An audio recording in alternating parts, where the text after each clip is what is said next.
Ancora violenza, ancora sangue e paura, un coltello, un ferito. Il centro di Bassano, per l'ennesima volta, palcoscenico di cronaca nera, nei pressi di Piazzale Cadorna, a 2 passi dall'ossario. Una lite che degenera tra due giovani, entrambi di origine africana, spunta un coltello e secondo le prime ricostruzioni a impugnarlo e a colpire la vittima è un minorenne residente in città.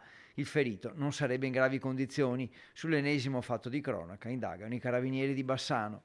Questi episodi che cominciano a ripetersi possono creare sicuramente preoccupazione.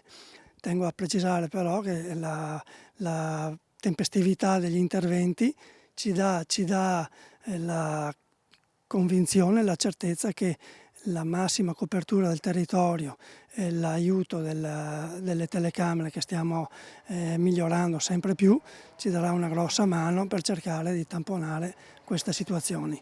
L'elenco di episodi di violenza dunque si allunga ancora. I cittadini sono preoccupati, si rischia l'allarme sociale. I cittadini sanno benissimo che il nostro controllo del territorio è sempre più puntuale e le risposte che stiamo dando lo dimostrano, sono tempestive. È chiaro che certi episodi, visti da chi passa per la strada, non lasciano tranquilli.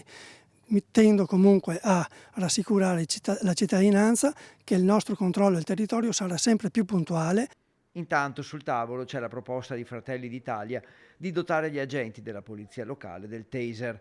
Ricordiamo però che fino al 31 dicembre il corpo fa parte dell'Unione Montana del Bassanese e solo dal 2026 tornerà all'interno degli uffici comunali. Ringrazio infinitamente la sollecitazione di Fratelli d'Italia, ricordando comunque che non sono da considerare un loro interlocutore principale, perché pur essendo assessore alla sicurezza di Bassano, questa richiesta devono mandarla alla giunta dell'Unione Montana, da cui in questo momento e fino al 31 di dicembre la polizia locale dipende, è polizia dell'Unione Montana.